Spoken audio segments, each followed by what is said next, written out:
Makanya kapal cari gali Petronas ini telah menjadi mangsa. Ini ibu-ibu ini kalau kita tanya apa itu Petronas pun dia orang tak tahu, ya. Kepanjangan dari Petronas itu sendiri pun mereka ini nggak tahu. Mendeteksi minyak, ya. Mendeteksi minyak. Cari tahu apakah ini permintaan Indonesia.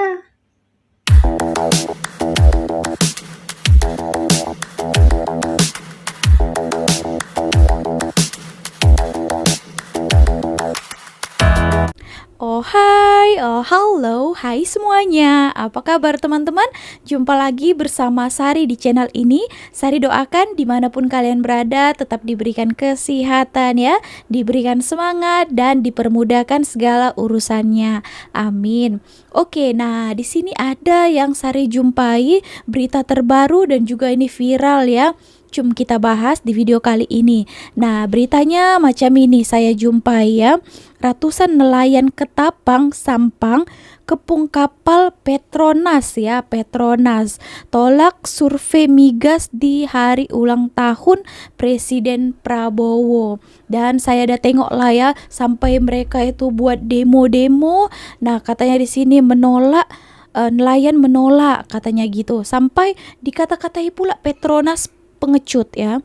Oke teman-teman, nah kebanyakan saya tengok pun ini rakyat ibu-ibu tak tahulah kita dia ini tahu ke tujuannya itu apa atau sekedar ikutan-ikutan saja ya. Oke, nanti kita bahas, tapi kita akan tonton dulu beritanya macam mana dan juga nanti ada tanggapan dari beberapa orang juga. So, pastikan tonton video ini sampai akhir. Nanti saya juga bagi tahu pendapat dan pandangan saya mengenai hal ini. So, langsung kita dengarkan beritanya dulu ya. Cup.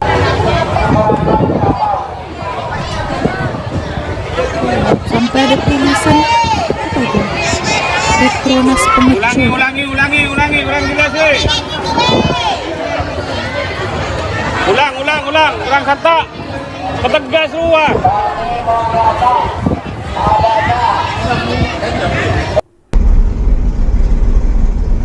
Oke. Oh, itu banyak ya nelayan-nelayan yang menghadang. Oke, berarti ini ya kapal Petronas tadi itu. Tapi macam pekerjanya orang Indonesia ya. Apa nih macam melulu.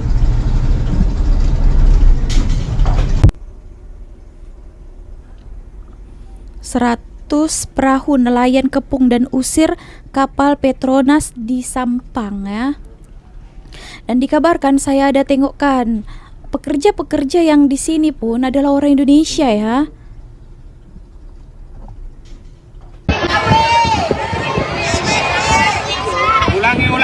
Ulangi. Kadang aku kasihan tengok bangsa aku. Betul aku cakap. Coba tengok ini macam ini ya. Di mana sekelompok ibu-ibu melakukan demonstrasi di tepi pantai dengan membawa spanduk. Spanduk tuh bertuliskan menolak Petronas, menolak kerja-kerja Petronas pengecut katanya ya. Ini ibu-ibu ini kalau kita tanya apa itu Petronas pun dia orang tak tahu ya. Kepanjangan dari Petronas itu sendiri pun mereka ini nggak tahu. Nak melakukan demonstrasi pun menunggu arahan ya. Menunggu aba-aba, diajar dulu. La ilaha illallah, Tuhanku kasihannya.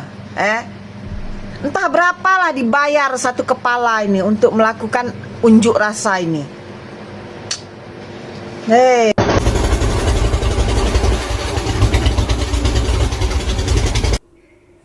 Ini ya, kalian itu seharusnya pada cari tahu dulu infonya ya. Infonya cari tahu dulu. Kita ini nggak cukup punya alat untuk mendeteksi kekayaan alam negara kita. Kita nggak punya alatnya ya. Kalau di negara kita itu ada gunung emas di bawah laut ya, pun kita nggak bisa karena kita belum punya alatnya, itu faktanya. Jadi kita harus bekerja sama dengan negara lain untuk bisa mendeteksi ya Kalian gak usah kepancing dengan berita-berita seperti ini. Makanya ilmu pengetahuan itu penting ya, supaya kita jangan cepet emosi dan marah-marah ya, nggak jelas. Itu dulu di Papua ya, di Papua itu Freeport ya, digali sampai dalam itu ya, sampai asetnya diambil sama Amerika ya. Banyak asetnya dengan Amerika dibanding dengan negara kita. Ini baru-baru ini aja kan, kemarin Pak Jokowi ngerebut balik. Kok kalian nggak ada yang protes di situ? Aneh sih, Survei ini tadi baru katanya. datang untuk mendeteksi minyak ya, mendeteksi minyak. Cari tahu apakah ini permintaan Indonesia ya? Karena Malaysia sudah punya cukup alat, tahu nggak? Alat di orang ini udah komplit. Buktinya itu Twin Towers ya. Petronas untung banyak ya, untung banyak. Pertamina kita rugi. Kok kalian masih nggak bisa kebaca di situ? Kalau kita mau maju, mindset harus buka, open mindset. Jangan kita ini ujuk-ujuk nuduh negara orang untuk curi minyak. Kalau ada minyak di dalam itu ya, itu juga nggak bakal bisa dicuri. Nggak bakal bisa dicuri sekali. Lu pikir itu nyolong ayam, ambil terus lari? Enggak, jangan takut, jangan pada tantrum, biasa aja. Kita harus ada profesional sebagai warga negara, ya. Jangan ujuk-ujuknya pada ngusir. Jangan di atas pemimpinnya, ya, kepala negaranya, memperbaiki hubungan bilateral sesama negara. Tapi rakyatnya nggak ngerti, nggak paham, ya. Sensitifan orang kita itu, ya, nggak cari tahu dulu. Aduh. Oke, nah kemungkinan tadi tuh rakyat-rakyat yang demo itu ada yang menyuruh atau gimana dan mudah terprovokasi ya. Dia katakan, wah ini Petronas mau mencuri minyak kita gitu ya. Jadi orang itu, wah Indonesia memang netizennya saya tengokkan mudah sangat terprovokasi. Dikata-katain ya, misalnya gini, wow membara ya, apalagi Petronas daripada Malaysia, nanti jadi mereka ambil tahu lah ya dan marah-marah buat demo. Nah kita tidak tahu kan, mungkin ada udang di sebalik batu, bukan di sebalik bakwan ya. Nah mesti ada orang yang memicu kemarahan rakyat tadi tuh menjadi ya buatnya demonstrasi itu, tanpa mereka itu pun kalau ditanya pun belum tahu ya apa itu dan kenapa, just marah-marah saja lah ya. Oke, nah ternyata kemungkinan itu tadi Petronas itu datang ke sana survei tadi katanya. Tidak mungkin asal-asalan datang Petronas ke sana terus menggali survei sesuka hati kan. Mesti sudah ada kerjasama dengan pemerintah Indonesia. Makanya mereka itu berani pergi sana untuk survei, tengok macam mana keadaan di sana gitu. Bukan suka-suka hati datang langsung. Kalau suka hati macam itu mestilah ya kan kena tindakan nanti oleh pemerintah Indonesia kan. Mesti sudah ada juga dan pasti juga daripada presiden juga sudah memperbolehkan ya. Nah itulah namanya perlunya kerjasama. Nah kalau dikatakannya tadi itu kita juga tidak punya alat yang cukup untuk mendeteksi kekayaan kita.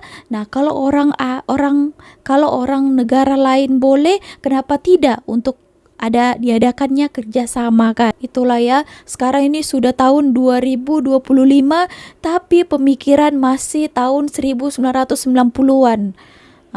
Tak maju-maju kan. Aduh, cobalah buka pikiran kan. Tapi saya rasa ada orang yang mendorong kemarahan mereka itu tadi ya. Oke teman-teman, kita dengarkan lagi beberapa video ini. Kalau nak protes pun biar logik sikit lah kan. Janganlah upah perempuan, kanak-kanak, kan malu tu. Lelaki dewasanya mana? Nampak tu kanak-kanak dengan perempuan kan? Yang lain ke mana? Yang lelaki tu ahli politik mencari kesalahan kan? Nak menunjukkan kerja kuat. Tapi sebenarnya ramai yang tidak mengetahui kenapa nelayan di kawasan tersebut menentang kehadiran kapal Petronas cari gali migas ini. Dan catatan daripada peristiwa itu, ada 2 syarikat telah diamanahkan untuk membayar ganti rugi sebanyak 21 miliar. Tetapi senyap sampai ke hari ini. Makanya kapal cari gali Petronas ini telah menjadi mangsa. Ya, mereka hanya bekerja menjalankan tugas yang diamanahkan. Cuma bagian-bagian nelayan ini mereka silap. Sepatutnya mereka berhadapan dengan kementerian, bukan dengan kapal-kapal Petronas. Di atas kerosakan rumput-rumput mereka terdahulu oleh kapal yang lain. Kan? Situ. Jumlah ganti rugi bukan 21 miliar, wang Malaysia 5 juta lebih tidak dibayar kepada nelayan-nelayan itu sebabnya nelayan di sana marah. Kan? Itu menyebabkan mereka marah dan hampa. Akhirnya terjadilah seperti di belakang ini. Petronas tidak boleh berhadapan dengan massa, harus berhadapan dengan kementerian. Ini bukan soal benci pemerintah atau Pertamina, tapi ini soal kemanusiaan. Tentang gimana kita harus sadar kalau rugi Pertamina itu artinya rugi kita semua. Pertamina rugi terus, sedangkan Petronas untung gede. Siapa yang ngerugiin kita? Kalian pernah mikir nggak, kenapa Pertamina yang mestinya jadi sumber uang negara malah sering banget rugi? Padahal tetangga sebelah kita Petronas bisa cuan terus tiap tahun tanpa drama. Kalau lo lihat laporan keuangan Pertamina, kadang itu kayak nonton sinetron Indonesia. Banyak plot twist, drama, dan ending yang bikin kita semua geleng-geleng kepala. Nah, kalian tahu nggak siapa dalang dibalik drama rugi itu? Ya, orang-orang yang doyan ngambil duit rakyat tanpa izin alias koruptor. Lo bayangin, duit subsidi yang mestinya bantu rakyat malah numpang lewat di kantong mereka. Mulai dari pejabat yang katanya kerja untuk bangsa, tapi ujung-ujungnya malah jual proyek. Sampai pengusaha yang punya akses khusus ke Pertamina buat ngisi kantong sendiri. Sementara itu, Petronas dari Malaysia, mereka nggak cuma punya sumber minyak yang gede, tapi juga punya manajemen yang rapih, profesional, dan jelas bebas dari drama korupsi yang bikin rugi negara. Kenapa Pertamina nggak bisa kayak gitu? Karena sistem di dalamnya penuh lubang hitam korupsi dan birokrasi yang makan waktu dan uang. Lo tahu nggak, yang paling nyebelin itu ketika lo sadar uang yang mestinya dipakai buat subsidi, buat memperbaiki infrastruktur, buat kasih harga BBM yang wajar, malah jadi jalan-jalan mereka para koruptor. Rakyat kita bayar harga minyak yang kadang bikin kantong bolong, tapi duitnya hilang entah kemana. Gue udah mulai muak lihat negara ini kayak sumber daya tapi susah maju, karena sebagian besar uangnya malah disedot sama segelintir orang yang gak pernah kenyang. Ini bukan soal benci pemerintah atau Pertamina, tapi ini soal kemanusiaan. Tentang gimana kita harus sadar kalau rugi Pertamina itu artinya rugi kita semua. Kita bisa terus diam, atau kita bisa mulai buka mata dan ngomong, "Hey, ini itu nggak benar." Karena kalau nggak ada yang jaga, siapa lagi? Yang rugi tetap kita, rakyat kecil yang kerja keras tiap hari. Pelajaran dan harapan, ya kalau kita mau Indonesia maju, jangan cuma lihat angka untung rugi di laporan. Kita harus minta transparansi, minta pertanggungjawaban. Kita harus dukung sistem yang bersih dari korupsi, karena negara ini milik kita bersama. Kalau Pertamina untung itu bukan keajaiban, itu hak kita sebagai rakyat. Tapi kalau Pertamina terus rugi, ingat itu artinya ada yang lagi asik mainin uang kita. Jadi jangan cuma diam, karena kalau kita diam mereka yang untung dan kita tetap jadi korban drama rugi yang gak pernah usai. Petronas bisa, kenapa Pertamina enggak bisa? Nah, buat kalian yang suka konten ini, jangan lupa dukung terus caranya. Follow akun ini, kebangetan banget kalau nggak follow. Semoga bermanfaat, terima kasih.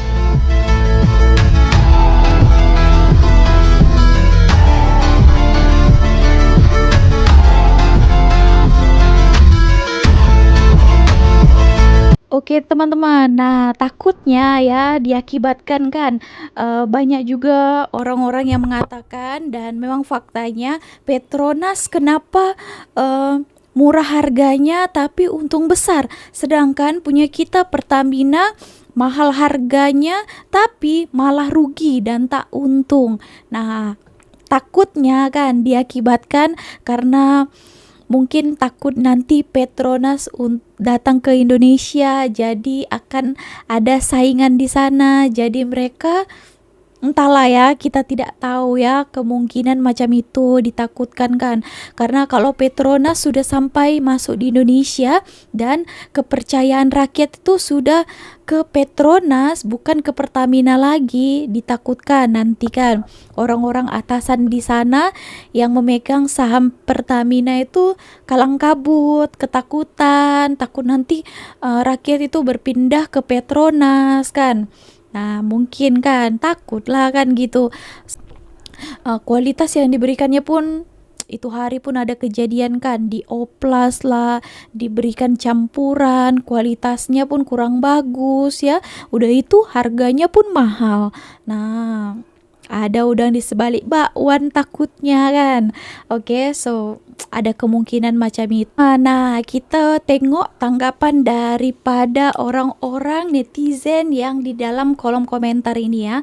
Ada juga di sini yang mengatakan, nah itu bukan kapal Petronas, tapi kapal Patronas ya.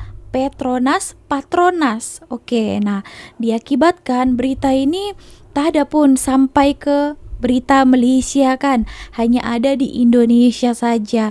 Tak dengarkan. Saya ada cari TV3, ada apa namanya berita harian pun belum ada mengeluarkan ini.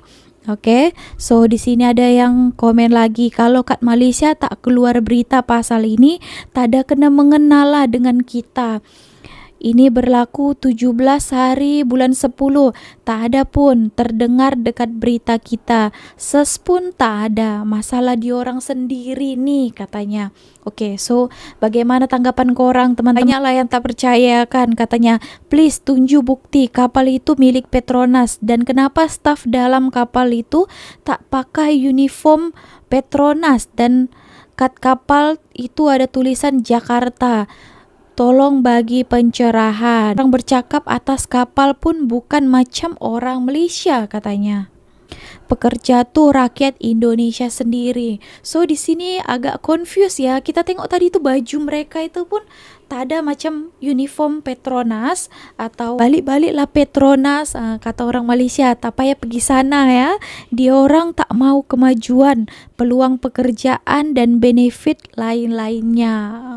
Lah yang mengatakan kan benci sangat dengan Malaysia sampai tak boleh beza Petronas dan Prosperos. Oke. Saya ada tengok juga ya itu gambarnya ada Jakarta. Nah, ini dia. Malu gue sebagai warga negara Konoha nggak bisa menilai mana satu kapal Petronas dengan kapal Prosperos. Oke, nah di sini agak confused sedikit ya. Pekerja-pekerjanya pun ya seperti yang kita tengok dalam video ini. Banyak ya menteri dia yang korup salahkan Petronas. Takutnya dijadikan kambing hitam ya. Supaya untuk menutupi kebusukan itu tadi. Oke teman-teman, nah kita lanjut lagi beberapa video lainnya ya. Oke, jom. Pertamina Indonesia menerima satu tamparan yang hebat apabila dua syarikat besar iaitu Vivo dan juga BP secara serentak membatalkan pembelian bahan bakar asas daripada diorang. And guess what? Puncanya agak mengejutkan iaitu ujian makmal mendapati minyak import Pertamina mengandungi 3.5% etanol walaupun masih di bawah had undang-undang iaitu 20% yang dibenarkan oleh kerajaan. Bahkan tetapi bagi Vivo dan juga BP, walaupun kandungan itu sah dari segi peraturan, dia tetap tak menepati piawaian produk dia orang sendiri. Akibatnya, kedua-dua syarikat swasta itu menarik diri serta-merta daripada perjanjian pembelian 100,000 tong bahan api yang asalnya dirancang. Dan keadaan ini makin parah sebab sejak Ogos yang lepas, stesen minyak swasta dekat Indonesia macam Vivo, BP dan juga Shell sudah pun mengalami kekurangan stok. Ini berpunca daripada dasar baru kerajaan yang mewajibkan ke semua bahan api ini diimport melalui satu pintu sahaja, iaitu Pertamina. Jadi syarikat-syarikat swasta tidak lagi boleh membeli terus daripada luar negara. Dan masalahnya bila Pertamina jadi satu-satunya pengedar utama, apa jua isu yang berkaitan dengan kelewatan, isu kualiti ataupun ketidaksefahaman akan terus memberikan kesan yang besar kepada seluruh bahan api swasta. Apa yang membuatkan situasi makin panas ialah apabila pihak kerajaan dan juga Pertamina saling berlepas tangan. Ataupun dengan kata lain, tak ada siapa nak mengaku bertanggungjawab penuh di dalam kes ni. Dalam masa yang sama, Shell pun dah beri amaran yang stesen diorang di Pulau Jawa boleh kehabisan petrol dalam masa sehari dua. Dan bayangkan 3 jenama besar antarabangsa iaitu Shell, BP dan juga Vivo semua tersekat sebab dasar satu pintu ni. Krisis ni sebenarnya membuktikan bahawa akan berlaku masalah bila ekosistem terlalu bergantung kepada satu entiti tunggal. Dan dalam kes ni Pertamina yang cuba jaga kawalan pasaran, akan tetapi resiko bottleneck yang terjadi ini boleh jejaskan reputasi diorang sendiri. Eksplorasi ditolak. Nelayan Madura melawan Petronas. Ganti rugi dulu, baru bicara minyak. Mau ngebor laut, tapi hak nelayan saja belum dibayar. Itu namanya gali masalah, bukan gali minyak. Rencana eksplorasi Petronas cari gali di Sumur Barokah, perairan utara Sampang, Madura, justru memicu gelombang penolakan dari nelayan Pantura Madura.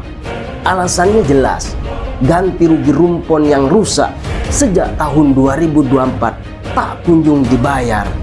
Dana kompensasi 21 miliar yang seharusnya jadi hak nelayan malah diduga raib di tangan dua perusahaan rekanan, PT El Nusa dan PT Bintang Anugrah. Ironis, nelayan yang tiap hari melaut demi sesuap nasi kini harus melawan raksasa energi internasional. Sosialisasi di kantor Pemkab Sampang pun berubah jadi panggung protes. Nelayan menolak dengan tegas, jangan bicara eksplorasi kalau kewajiban lama saja mangkrak. Lucu sekaligus getir, negeri kaya minyak ini ternyata miskin kepastian bagi rakyat kecil. Jika hukum tumpul, jangan salahkan nelayan ketika akhirnya bersatu melawan dengan caranya sendiri. Petronas, hormati hukum, bayar hak nelayan, baru bicara soal ladang gas. Kalau tidak, yang akan digali bukanlah minyak, tapi bara kemarahan rakyat pesisir. Bagaimana menurut Anda? Salam intelektual.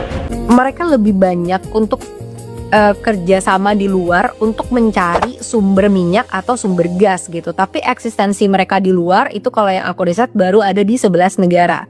Sedangkan Petronas itu ada di lebih dari 100 negara di dunia, teman-teman. Jadi bayangkan, mereka cuma mendominasi 50% di pasar domestik, tapi pasar internasional mereka itu jauh lebih besar, dan karena itu ekspor, jadi nggak harus disubsidi, keuntungannya lebih besar dari sana. Nah mungkin ini jadi salah satu yang bisa dilakukan juga gitu oleh Pertamina. Jadi buka aja persaingan ya, biarkanlah Shell dan BP secara bebas untuk bisa impor minyak mereka sendiri, biarkan mereka ikut membantu, ikut memberikan produk-produk yang baik untuk konsumen. Dan coba deh, mungkin Pertamina bisa juga mengikuti jejak Petronas untuk fokus juga nih ekspansi ekspor keluar yang sudah terbukti keuntungannya memang 4 kali lipat lebih besar dibandingin Pertamina. Pertamina dia hanyalah bayang-bayang jauh Petronas. Itu memang tengok Indonesia berita apa mereka tak boleh nak puji sangat Pertamina. Secara teorinya mereka patut lagi kaya orang Malaysia, besar punya kawasan. Tetapi Malaysia tak pernah ada general jadi Perdana Menteri. So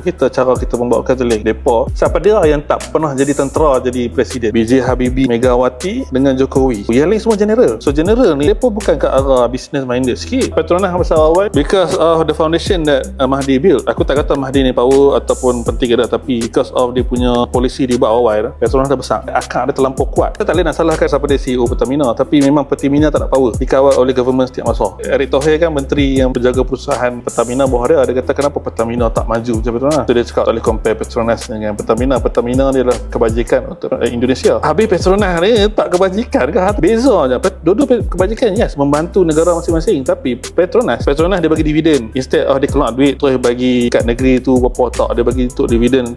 So pandai-pandai lah nak bagi negeri mana. Pertamina ni daripada awal daily operation dia pun dah kacau. So Pertamina tak boleh nak grow. So dia tak ada power macam Petronas ada.